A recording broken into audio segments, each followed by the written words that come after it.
Olá pessoal, tudo bom? Espero que todos estejam bem.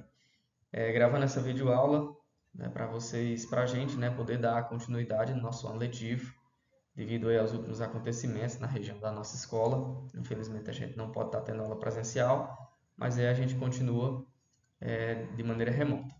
Minha gente, o conteúdo de hoje é sobre figuras de linguagem. Esse conteúdo está lá no livro didático de vocês, a partir da página 32. Primeiramente, deixa eu só dar uma explicaçãozinha breve para vocês sobre o que é uma figura de linguagem. Figuras de linguagem é um recurso linguístico que enriquece a comunicação, dando mais expressão e clareza à mensagem. Ela permite ir além do significado literal das palavras, ou seja, do sentido denotativo. Então, gente, a figura de linguagem ela vai ter como principal função dar mais expressividade nas nossas falas, né? Na nossa fala tanto oral, digamos assim, tanto essa fala que a gente utiliza, né, no nosso dia a dia para nos comunicarmos, para a gente conversar e tudo mais, como também na fala escrita, né, nos textos verbais. Então, ela é um recurso, a figura de linguagem ela é um recurso que a gente utiliza diariamente, e às vezes a gente nem percebe, certo? Justamente para quê? Para dar uma maior ênfase, para dar um maior destaque naquilo que a gente está falando, tá bom? Quando eu for explicar as figuras de linguagem que a gente vai estar trabalhando hoje, vocês vão entender melhor. Essas figuras de linguagem elas estão presentes no dia a dia, né, como eu já falei para vocês, nas nossas conversas, nas redações, nos discursos e até em diálogos com nossos amigos. Então, as figuras de linguagem elas estão presentes aí em diversos momentos do nosso dia a dia. Aqui eu tenho alguns exemplos de figura de linguagem. Muito pão duro, né, para dizer que alguém é avarento. Então, essa expressão muito pão duro é, é um recurso, não é uma figura de linguagem, né, para dizer que a pessoa, na linguagem popular, né, a gente diz que a pessoa é miserável, né?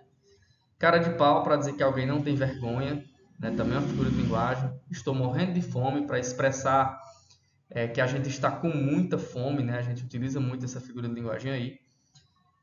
Esperamos horas na fila, né? Para enfatizar, para dar um destaque maior para o tempo, né? Que a gente esperou por determinada coisa. Ela tem uma tonelada de problemas, né? Também para enfatizar a gravidade, né? A dimensão desses problemas aí, para dizer que são problemas sérios, né? Enfim, a primeira figura de linguagem que eu queria trabalhar com vocês hoje é a anáfora, que ela consiste na repetição de palavras ou expressão no início de frases ou versos, certo? Lembrando, nós estamos trabalhando o gênero poema, né, nas nossas aulas. Então, nesse caso, a gente tem que estar mais atento aí à questão dos versos, certo? Então, assim, eu coloquei aqui como exemplo, ó, se eu amasse, se eu chorasse, se eu perdoasse. Então, ó, percebam a repetição da palavrinha se, esse se, né, em todas essas expressões. Então, essa repetição de palavras, ela se caracteriza como anáfora, uma figura de linguagem conhecida como anáfora, beleza? Depois nós temos o pleonasmo.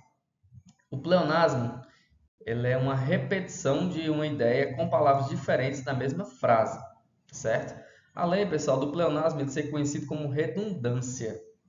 Como assim redundância? Vamos direto aqui para os exemplos que vocês vão entender melhor. É o subir para cima, é o descer para baixo, certo? É o entrar para dentro, é o sair para fora, é dar ré para trás, certo? Andar para frente.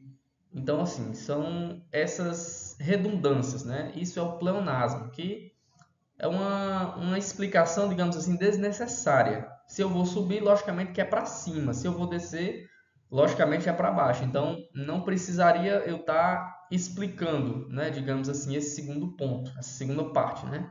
Então, é uma redundância, o pleonasmo. Essas repetições desnecessárias aí.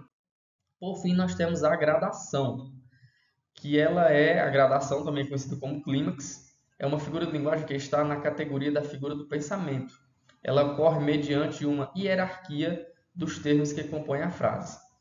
A gradação é empregada por meio da enumeração de elementos frasais. Tem o intuito de enfatizar ideias numa sentença de ritmo crescente até atingir o clímax, grau máximo. Então, pessoal, a gradação ela se dá pela enumeração gradativa, né? Daí o nome gradação, certo? A enumeração gradativa de termos, certo? Coloquei até esse exemplozinho aqui que está lá na página 33 do livro de vocês. onde tem assim, última canção.